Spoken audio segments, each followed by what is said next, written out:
Hello everyone. तो आज मैं हूँ यूपी में। सबसे पहले तो डेली व्लॉग में आप सभी का स्वागत है। तो आज मैं यहाँ पर यूपी की अपनी पुश्तैनी हवेली आपको दिखाने वाली हूँ, क्योंकि ये बहुत पुराना घर है, नया घर अभी बना नहीं है। हमारे दादाजी के टाइम का घर बना है और ये अभी भी वैसे ही खड़ा है मजबूती से।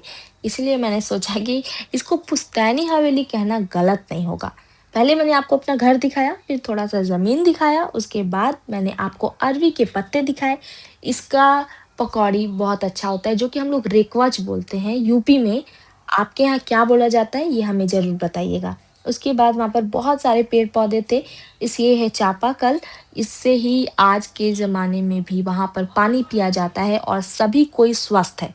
तो जैसा हमारा गाँव बहुत साल पहले था, वैसे ही आज भी है, कुछ ज़्यादा बदला नहीं है। यहाँ पर हमारा द्वार है, जहाँ पर बहुत सारी चीज़ें रखी रहती हैं, खेती की सारी चीज़ें रखी रहती हैं, यहाँ पर दादा-दादी रहते हैं। ये हमारे घर से कनेक्टेड है।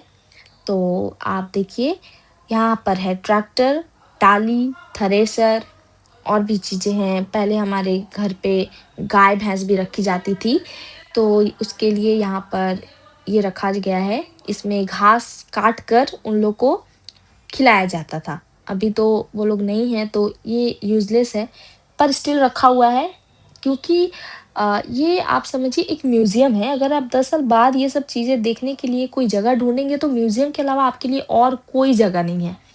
यहाँ पर ये है चक्की। पहले सारी चीज़ें अपने हाथों से ही की जाती थी। दाल पीसना, गेहूँ पीसना, ओखली में मसाले कूटना या जो भी है। इसीलिए पहले के ज़माने में लोगों को जिम का ज़रूरत नहीं था। आज के लोग इतना फ़िटनेस करते हैं, बट ये है देखिए, यहाँ पर ये फ़िक्स किया गया है, इसको हटाया नहीं गया है। ये ज़माना चला गया, टेक्नोलॉजिया का ज़माना है। गाँव में भी धीरे-धीरे आ रहा है। यहाँ पर ये जो है, इसको यहीं पर फ़िक्स कर दिया गया है, ये हटेगा नहीं। ये हमेशा वैसे ही रहेगा और ये बहुत साल पहले का बात है, फिर भी आज देखिए वैसे ही वैसे टिका हुआ है। तो ये हमारे मुझे बहुत अच्छा लगता है पिछले ज़माने की जो चीज़ें हैं उसको आज भी वैसे ही देखना, क्योंकि यहाँ पर ज़्यादा कुछ नहीं बदला है, पर फिर भी वो चीज़ें अब यूज़ नहीं होती है। तो अब लोग बाहर से ही काम करते हैं, जैसे शहर में करते हैं वैसे ही आजकल गाँव में भी हो गया है। यहाँ पर बहुत सारे पेड़-पौधे थे। मैंने यहाँ पर आपको ये देखिए हिबिस्कस का एक फूल खिला है और मौसम काफ़ी सुंदर था, क्योंकि बारिश वाला मौसम था। तो सारे जो पेड़-पौधे हैं वो हरे-भरे हो गए थे। देख के काफ़ी अच्छा लग रहा था। एक ही फूल हुआ था, मैं देख रही थी कि और कहीं कुछ फूल-वूल निकले तो मैं और वीडियो में दिखा सकूँ। यहाँ पर मैं देखी कि ये जो अमरूद का पेड़ है ये भी हुआ नहीं था, ये भी अभी छोटे-छोटे फल लगे हुए थे और बारिश होने के बाद ही यहाँ पर जो फल होते हैं वो बड़े होते हैं। तो यहाँ पर बहुत सारे काँटे थे, मुझे बहुत सोच समझ के अंदर चलना पड़ा था, पर फिर भी मैंने सोचा कि रिकॉर्ड कर लेती हूँ, फिर गाँव कब आऊँगी कब नहीं, फिर सब कुछ बदल ना जाए। लेकिन मैं इतना साल बाद भी गई थी, मैं 4 साल या 3 साल बाद गई थी गाँव, फिर भी सब वैसे के वैसा ही था। कुछ ज़्यादा चेंज नहीं हुआ था, ये देख के मुझे बहुत अच्छा लगा, क्योंकि मुझे गाँव गाँव जैसा ही पसंद है। वहाँ पर अगर शहर की फैसिलिटीज़ आ जाती है ना, तो फिर वो गाँव वाला जो मासूमियत है ना, जो हमारी वाइब है ना, वो चली जाती है।